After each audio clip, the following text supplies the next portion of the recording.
The blood moon hung low on the night they left her. She was 3 days old, maybe 4, and she did not cry. That was the first thing the Shapers noted in their logs, that the infant did not cry when they placed her at the mouth of the deep warren, that she lay in the red-stained dark and simply breathed, her small chest rising and falling with the patience of something much older than her body. The second thing they noted was that the implant had not rejected. They wrote this with the clinical economy of people who had already decided the child was a failed asset and not a child at all. And then they sealed the lift shaft above her and returned to orbit, and left her there in the stone dark beneath a world that no human had mapped and no human had named, on a night when the moon bled red above a planet that did not care. They called the procedure a persona transfer. The theory was elegant, as all terrible things tend to be. Extract the full cognitive signature of a human consciousness, memory, language, personality, the whole warm weight of a self, and compress it into a neural lattice small enough to thread into another brain. The host body would carry the implanted consciousness alongside its own, 2 selves sharing one skull, trading the light between them. The Shapers had run the procedure 11 times. 10 times the host had died within 72 hours, the 2 identities shredding each other apart like 2 weather systems colliding in a closed room. The 11th time, the host survived. The 11th host was an orc infant, 3 days old, born premature and small even by her species standards, her tusks barely nubs, her skin the gray-green of deep river stone. The Shapers had selected her because orc neural architecture was dense and plastic in the first weeks after birth, a brain still wet enough to be shaped. They had selected the consciousness of Dr. Uesato because she was already dying, because her body was failing from a cellular degeneration that no medicine in 2 civilizations had managed to slow, and because she had agreed, in writing, in full knowledge, to become the test. Because she was 31 years old and she had a husband named Marcus and a daughter not yet born, and she had decided that this was better than nothing. The implant took. The Shapers watched her metrics for 36 hours, then decided the child was inconclusive, too small, too early, a fluke of neuroplasticity that they could not reliably replicate. They had what they needed from the procedure. The child was a liability. They left her in the dark. What happened next, no Shaper ever logged. The warren below the red shelf was not a place humans had mapped because humans had not, in the 4 centuries since they arrived in the Kellen system, gone below the 3rd layer of the subsurface geology of Kellen IV. They had good reasons for this.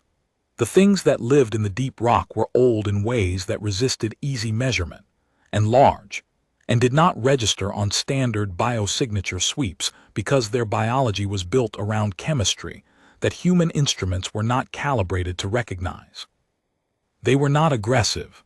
They were not particularly curious about the surface world.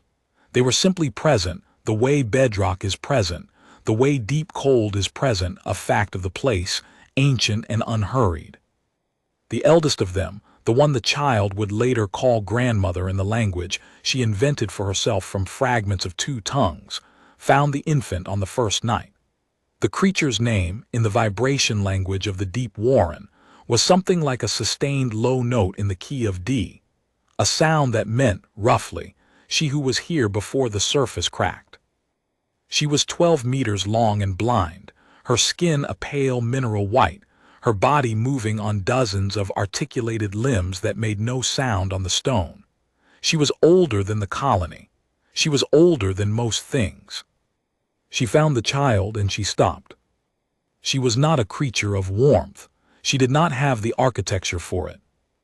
But she had something that functioned like curiosity and something that functioned like recognition, not of the species which she had never encountered, but of the fact of smallness and abandonment and continued breathing despite all reason to the contrary.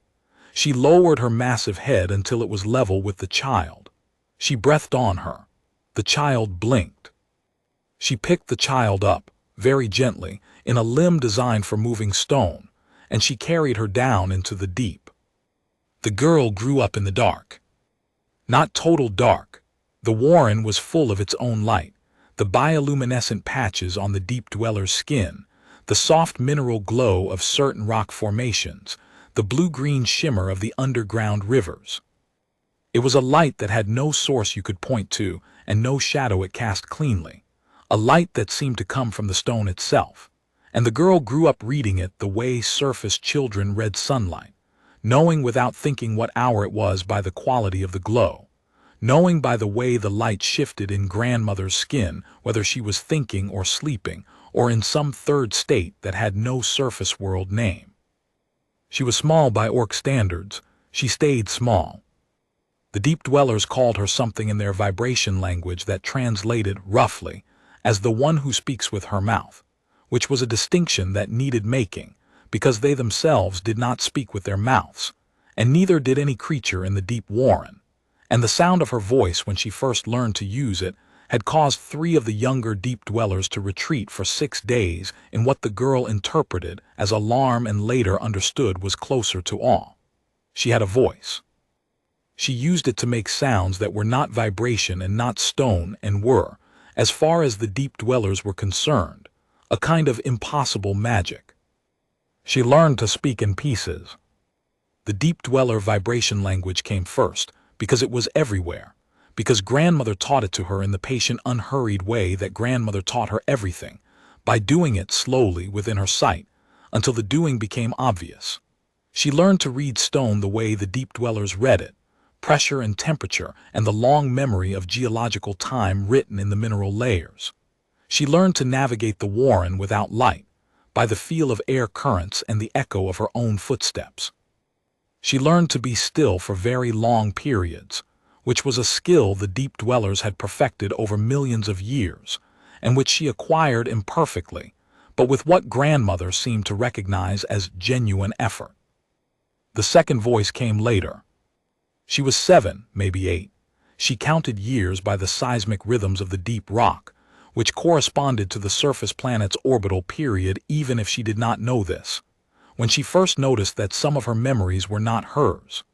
They came in the liminal space between sleeping and waking, or during the long meditative stillness that the deep dwellers practiced for hours at a stretch, and they were not like her other memories. Her memories smelled of stone and bioluminescence and the specific mineral taste of deep-water rivers. These other memories smelled of coffee, of rain on pavement, of antiseptic and clean linen and something warm and sweet that she had no name for that she later learned was called bread. The other self did not speak to her in words, not at first.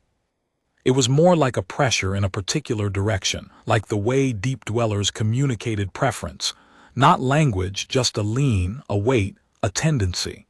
It had warmth, this other self. It had urgency.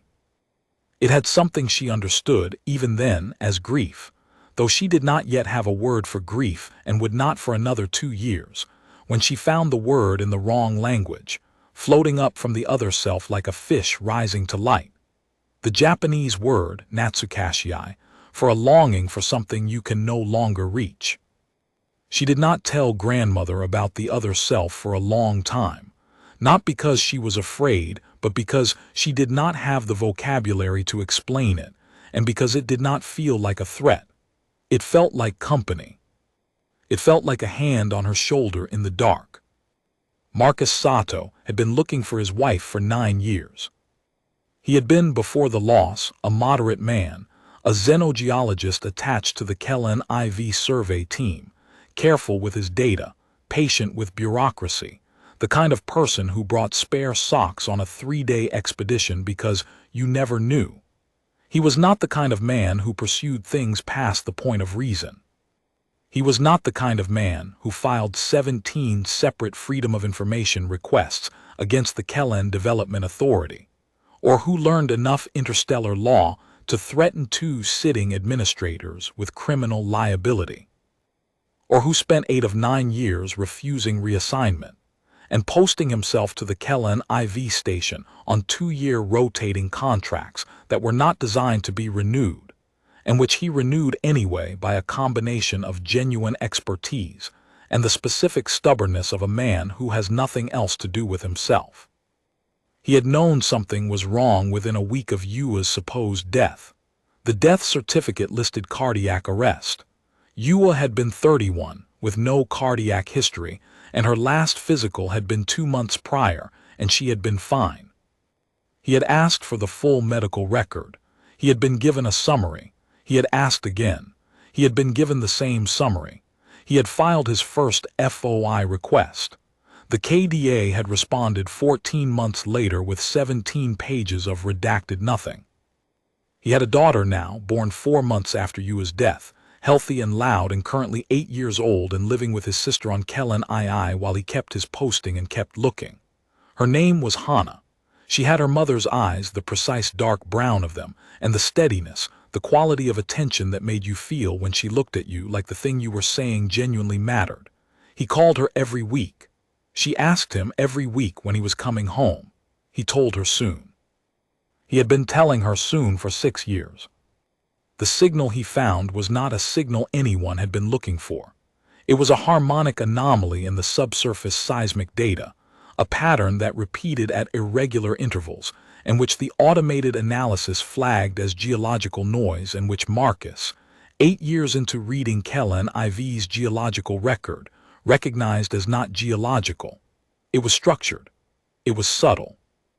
It was, when he spent 3 weeks isolating it from the surrounding data, unmistakably rhythmic in a way that stone was not. He brought it to Dr. Amara Chen, the station's senior xenobiologist, in a state he would later describe as carefully controlled, and she would later describe as barely holding it together.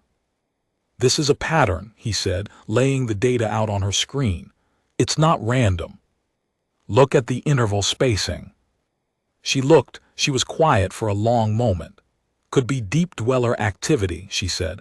"We know there's something down there. We've been tracking mass displacement patterns for years."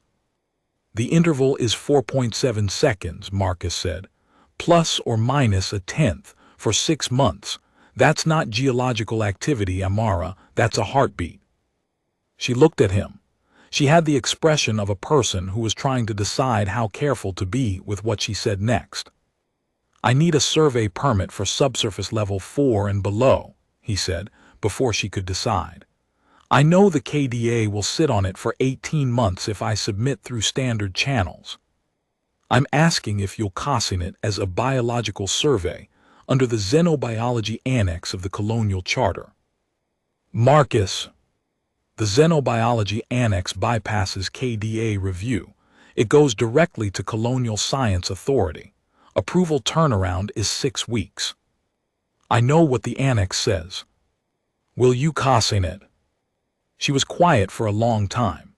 Outside the station's viewports, the surface of Kellen IV was the usual nothing, gray rock, low cloud, the bruised purple sky of a world with slightly more atmosphere than was comfortable.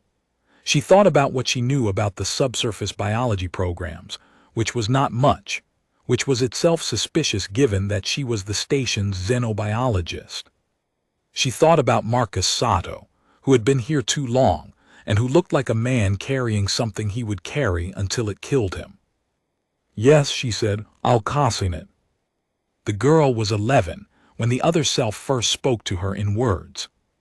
She was sitting in the upper reaches of the warren, near the thermal vents where the deep dwellers came to warm themselves, which was the closest thing the warren had to a common space, and she was practicing the thing she did with stone, reading the pressure gradients, feeling for the long, slow sentences that geological time wrote in the rock, when she became aware that something in her was trying to tell her something specific. She had learned by then to go still when this happened, to open the space inside herself where the other self lived and wait. What came was not language exactly, but it was close. It was the sensation of a hand, and the word for hand in a language she did not speak but understood the way she understood deep dweller vibration in the body first, the meaning arriving before the sound. Then the word for daughter, then the word for alive. Then something that was not a word at all, just a quality of feeling so dense and specific that she sat with it for a long time afterward, turning it over, trying to understand what it was. What it was, she would eventually decide, was love. Not the deep dweller kind, which was structural and geological and expressed in the willingness to move great weight. This was something sharper, something that hurt. Something that wanted things across impossible distances, and did not stop wanting them even when wanting was useless. She told grandmother that night in the vibration language as best she could. Grandmother was still for a very long time, which, from grandmother, meant she was thinking with her full attention. Then grandmother made a low sound the girl had never heard before.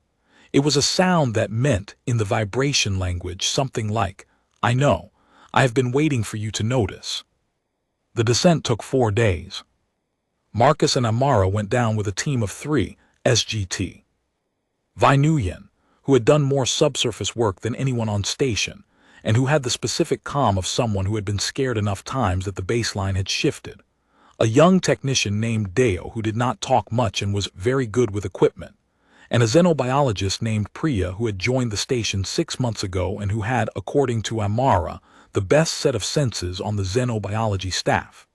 "She smells things," Amara had said, and Priya had not disagreed. Level 1 was familiar, the upper geology rock formations they had catalogued a dozen times, the ordinary subsurface biota. Level 2 was older, darker, the mineral composition shifting to something that their lights caught differently, a faint shimmer in the rock itself. Level 3 was where the automated systems had always flagged anomalies, and where the standing protocol was to turn back, and where they did not turn back. Level 4 was where the deep dwellers lived. They found evidence of them before they found them, enormous pressure grooves in the stone walls, the characteristic mineral white residue of the deep dwellers' skin secretions, a quality of cold that was not the cold of depth alone but something else, the cold of large biological mass. Deo's BioSig scanner kept returning readings it wasn't designed to parse, numbers that slid around rather than settling, as if whatever was down here existed in enough different chemical registers that the instrument couldn't decide what it was looking at. "Something big has been through here," Vi said, her voice quiet and flat, the voice she used when she was doing calculations and not yet sure of the outcome. "Recently?" Priya asked. Vi looked at the grooves. "Within the last day, maybe less." They kept moving. What Marcus was following now was not the seismic signal, though it was still present, threading through his instruments like a pulse. What he was following was something else, something he could not have put in a report because it was not empirical. It was a direction, a pull. The specific gravity of 9 years of not knowing, condensed into a vector that pointed down and forward, and which he followed with the same quality of stubbornness he brought to everything he refused to stop. He heard her before he saw her. Sound carried strangely in the deep rock, not echo exactly, but a kind of resonance, the stone conducting vibration across distances that would have been silent in open air. What he heard was low and rhythmic, a pattern of sound that was clearly biological and clearly not the deep dwellers and clearly not any alien species in the Colonial Survey database. It took him several seconds to understand why it made his chest tighten. It was a melody, not a full song, fragments, incomplete, as if the singer knew only parts of it. But the fragments were from Hanazono, a Japanese folk song that Yua's mother had sung to her as a child, and that Yua had sung sometimes in the evenings in their quarters on Kellen IV, not performing, just the way people carry music they love, a few bars surfacing and then receding. He stopped walking. Vi bumped into him from behind, caught herself, looked at his face. "Sato." He could not speak for a moment. "Sato," her voice was sharper now, the voice for when something was happening. "I know that song," he said. The girl had come up because grandmother had told her to. Not in words. In the way grandmother had always communicated the things that mattered most, a quality of vibration that was less instruction than certainty, the same quality she had used to teach the girl to read stone and navigate dark and exist in the deep warren without dying. This quality said, "Go up." This quality said, "It is time." This quality said, in the way that only grandmother could say things, that the distance between what was and what was needed had finally collapsed to the point where a meeting was possible. The girl climbed through the upper reaches of level 3, which she had explored before out of curiosity but never gone beyond. She carried no light. She did not need one. She moved through the dark with the total ease of something that had grown up in it, her feet reading the stone, her body triangulating by air pressure and the faint vibration of the level above. She hummed as she moved, the fragments of the song she had always known without knowing where it came from, the melody that surfaced from the other self in quiet moments and which she had absorbed over years until it was simply part of her own music. She rounded a corner and her eyes caught light, real surface-type light, the harsh white of human survey lamps, and she stopped. There were 5 of them. She could see them before they could see her. Her eyes adjusted in half a second to the new light, a capability she had always had that she had only recently begun to understand was not standard orc biology. She saw their suits, their equipment, the way they moved, careful, trained, the particular alertness of surface dwellers in the deep. She saw the one in front who had stopped walking. He was standing very still. His lamp was shaking slightly. The other self did something then that it had never done before. It pushed forward hard, all the way to the surface of her, with a force that felt like breaking the skin of water, and she felt her own self step back without being displaced, more like she had moved to one side to make room, and then she was herself and something else at the same time, both occupying the same body and the same moment, and she heard herself say, in a language she had never spoken aloud, "Marcus." He dropped his lamp. No one spoke. The lamp hit the stone floor and skittered, and its beam swung across the tunnel wall, and in the oscillating light Marcus Sato looked at the small figure standing 12 meters ahead of him and tried to make his mind do something useful.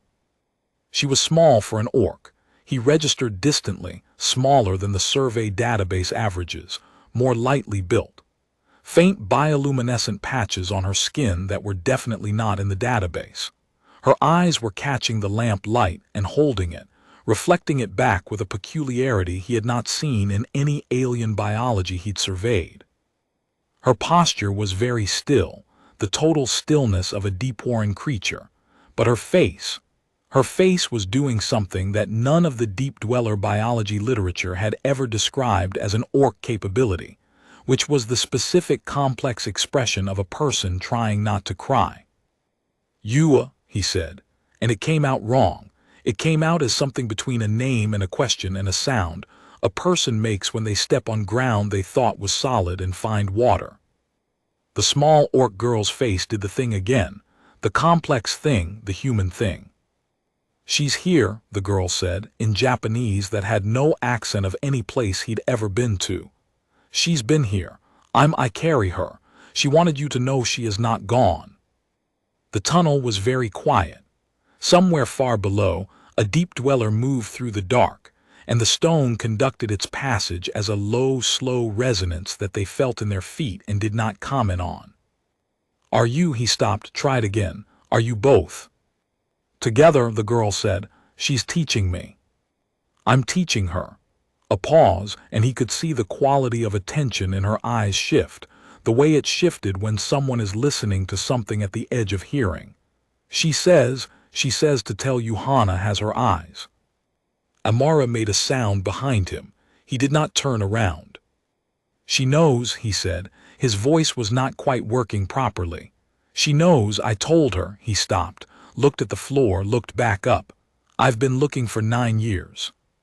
"She knows," the girl said. "She felt you looking."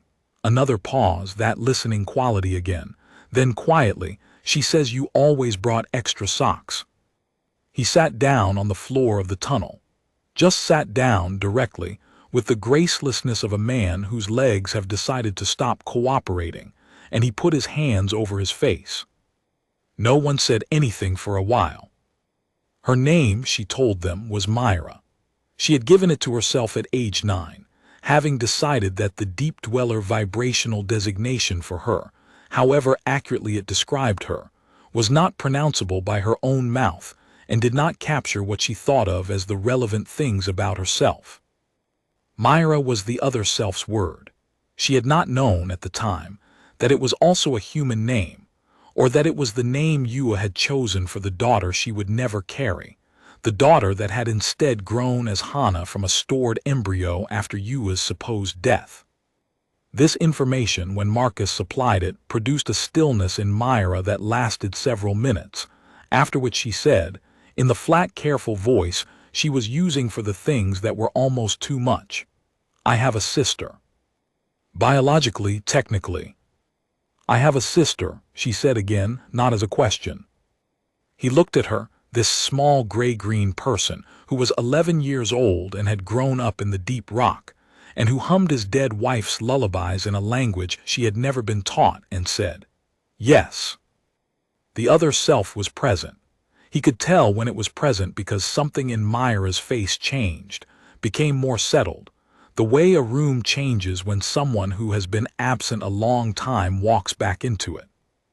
He had learned, in the hours since they found her, to read the difference, the small indicators, a particular stillness about the eyes, a quality of attention that was more clinical and more exhausted and more desperately hopeful than anything an 11-year-old should be carrying. "She wants to ask you something," Myra said. "Yes." "She wants to know if you found the work she left." He was quiet for a moment. The xenobiological notes.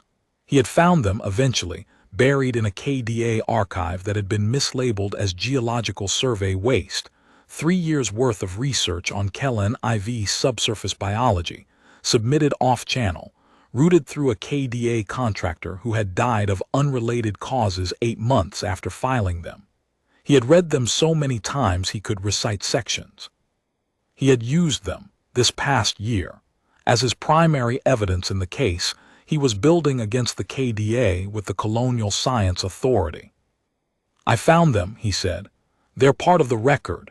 Everything she found down here, the deep dweller biology, the chemical signatures, the evidence that the subsurface ecosystem predated the colony by millions of years. It's in the record." Myra's face did the thing again. She was quiet for a moment. Then she said, in a voice that was both hers and not, "Good. They need to know what's down here. They've been here for 4 centuries and they haven't understood that they're guests." He recognized the phrasing. He had read it, verbatim, in the final section of Yua's unpublished notes. They stayed 4 days. Not because 4 days was what they had planned 3, but because there was more. There was always more. The deep dwellers who had been observing them from the first hour with the quality of attention that Priya described as geological-level patience, like being studied by a cliff face, began, on the 2nd day, to move closer. Not aggressively. The way old things move when they have decided something is worth a closer look. Myra translated, imperfectly and then better, the way she moved between all her languages, imperfectly and then better, with a commitment that was simply a function of how she had learned everything, which was by deciding it was worth knowing and refusing to stop until she knew it. Grandmother came on the 3rd day. The whole team heard her before they saw her. Not a sound exactly, but a change in the stone, a deepening of the resonance that made Vi check her instruments and frown, and then slowly lower them when she realized the instruments were not the appropriate tool for what was happening. Then the pale mineral white of grandmother's skin caught the edge of their lights, and they saw the scale of her, 12 meters of blind ancient presence moving through the dark with a care that was not delicacy but something else. Something that understood that it could not be delicate and so compensated by being extraordinarily considered, the way a mountain would be considered if it could choose its moments. She stopped 10 meters away.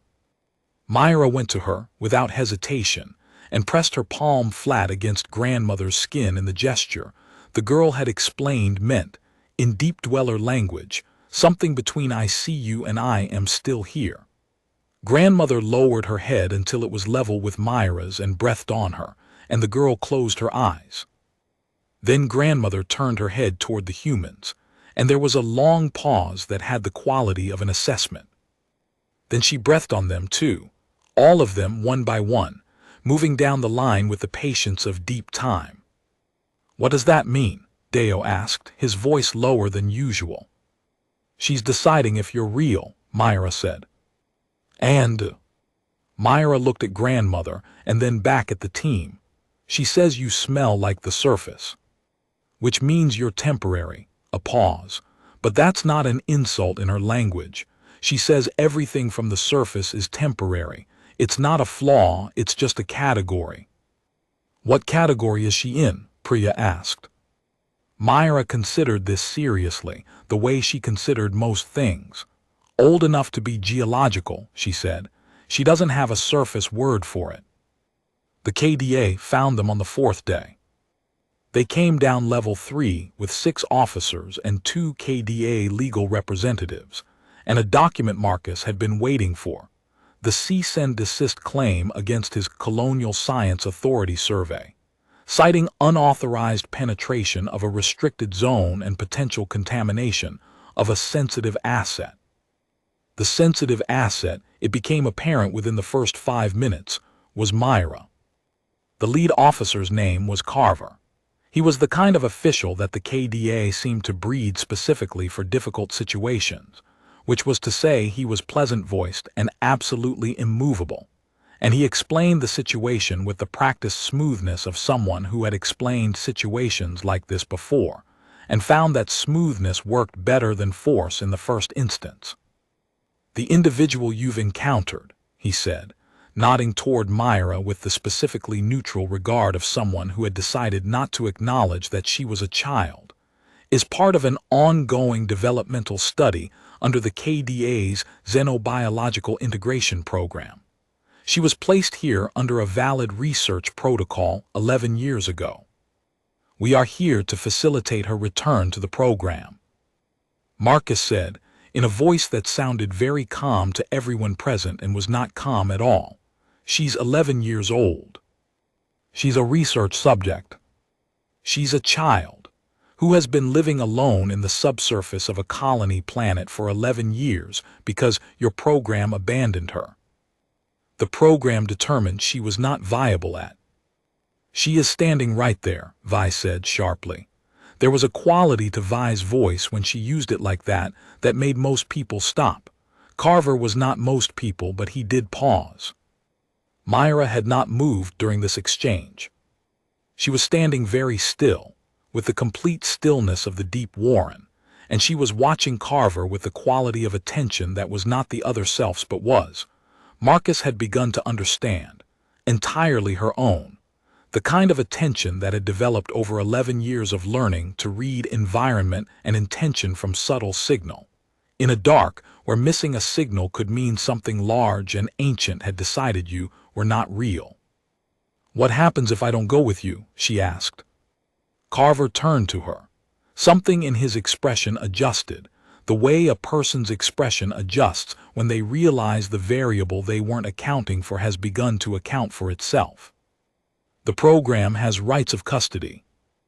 "I'm asking what you'll do," she said. "Not what the program has. We will use lawful authority to." "To do what specifically?" It was not a question.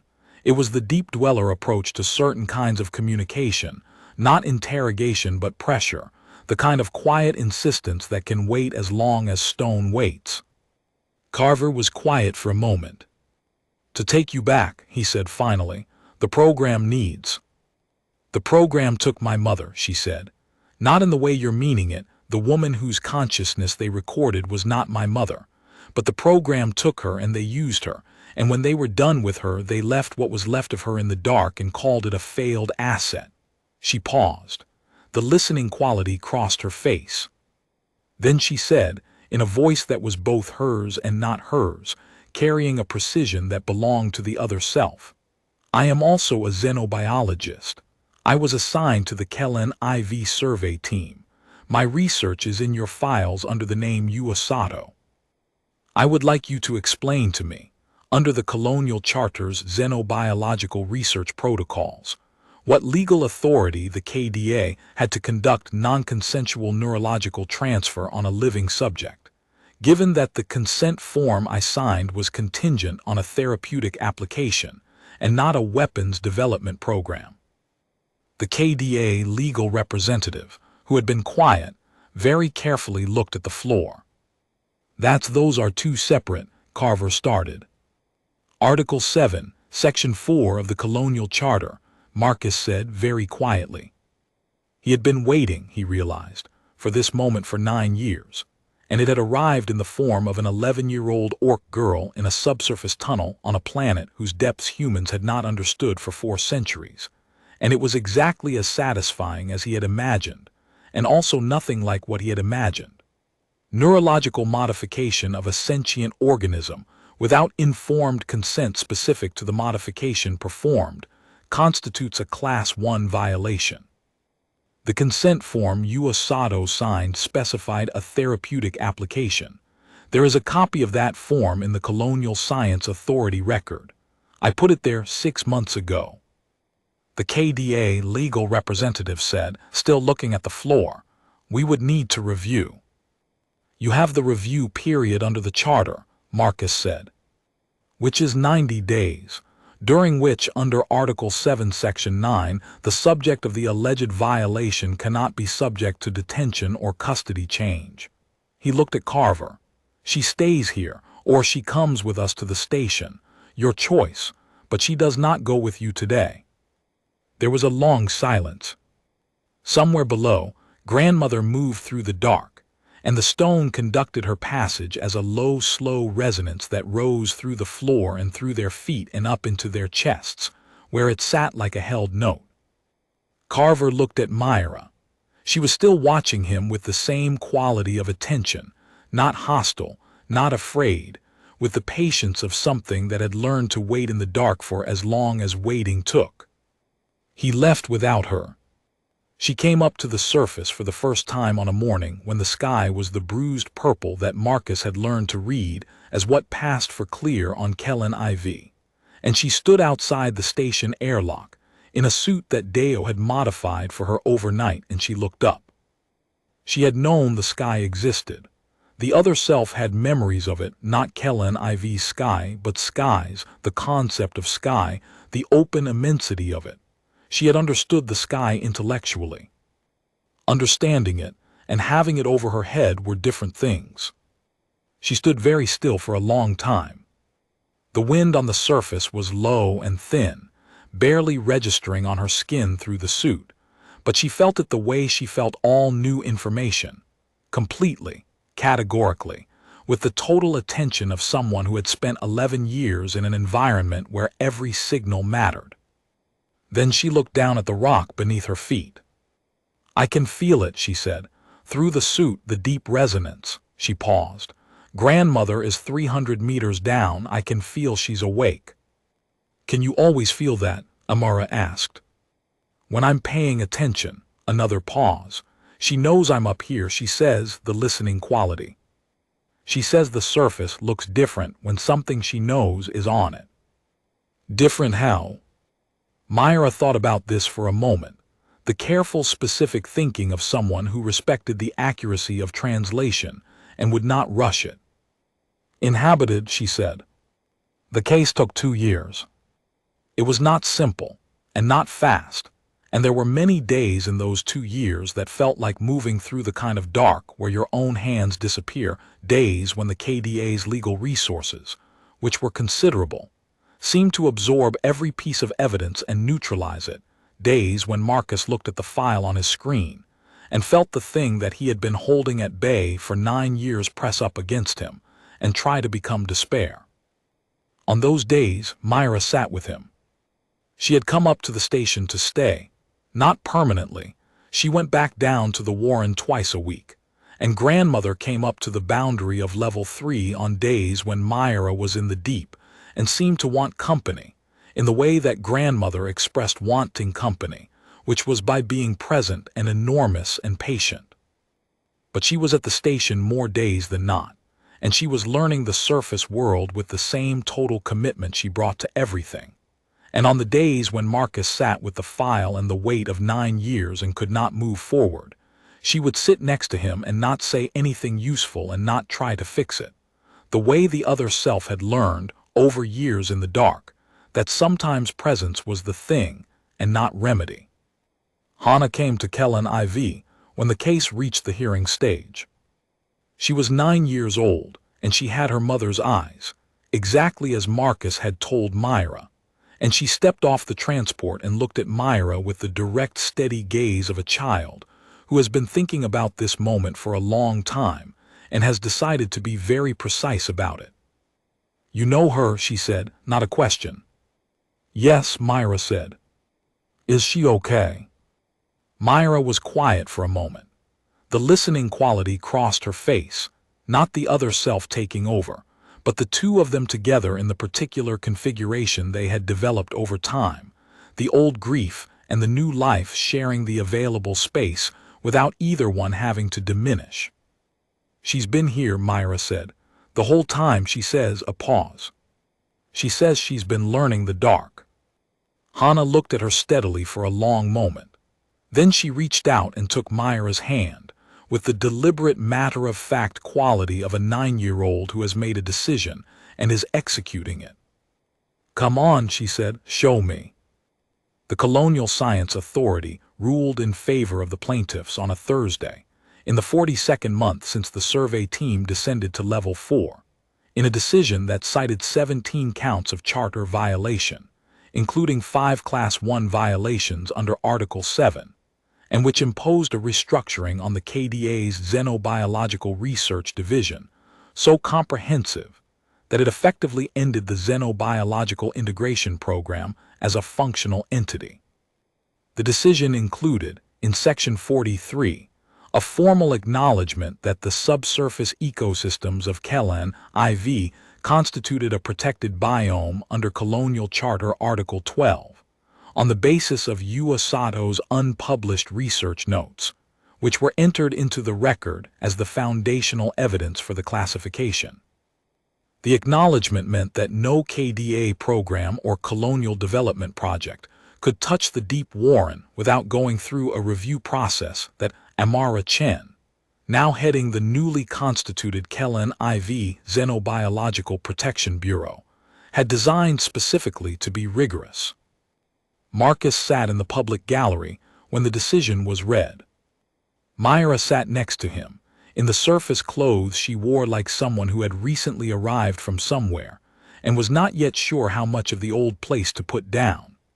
On her other side, Hannah had fallen asleep against her shoulder with the total gracelessness of a 10-year-old who has been in the public gallery for 6 hours and has reached her limit. When the decision was read, Myra was very still. Then she pressed her palm flat against Marcus's forearm, the deep dweller gesture, the one that meant "I see you, I am still here." "She's happy," Myra said quietly. He looked at his daughter sleeping against this small gray-green person who carried his wife's voice and his wife's science, and something that was entirely its own that UASATO could not have predicted or designed, which was the capacity of an abandoned child to make a world from what was available, to speak the language of stone and the language of grief and the language of the deep dark, and to come up out of it anyway, toward the light. "I know," he said. She went back to the Warren that evening. Not because she had to. Because grandmother was waiting, and because the surface would still be there in the morning, and because the deep was home in a way that the surface was not yet and might not ever be completely, and because she had learned, in 11 years of living between two selves, that the things you were did not cancel each other out, they accumulated. They became the specific particular weight of you. The orc child raised in the dark, and the woman who had loved a man on a distant world and a xenobiologist who had spent her dying years trying to tell the truth about what she had found here, and a daughter with 2 fathers and 2 sisters, and one enormous pale blind creature who had moved the weight of her life around her like a geologic gift. All of these, all at once, accumulated. She descended through Level 1, Level 2, Level 3, moving through the dark without a light and without hesitation, feeling the stone beneath her feet and the resonance of the deep rising through her body as she went down. Grandmother was at the boundary of level 3, as she sometimes was on nights when Myra had been away. Myra pressed her palm flat against her skin. Grandmother lowered her head. They stayed like that for a long time, the ancient and the small, in the light that came from the stone itself, in the dark that was not empty but full, in the deep quiet of a world that had been here before the surface cracked and would be here long after, patient and enormous and entirely, improbably, home. Above them, 300 meters up on the bruised purple surface of Kellen IV, the moon rose, and for a moment before the cloud covered it, it was red. Myra felt it through the rock. She knew, without knowing how she knew, whether it was the other self's memory or her own deep dweller reading of geological signal, or something that was simply hers, the specific inheritance of a child raised between worlds, that the blood moon was the same one that had hung low on the night they left her. She hummed a few bars of the old song, the fragments of it incomplete, the way she had always known it. From somewhere in the deep, a young deep dweller resonated the rhythm back to her, not the melody which required a mouth, but the pulse of it, the heartbeat underneath. She smiled in the dark where no one could see. She was still there,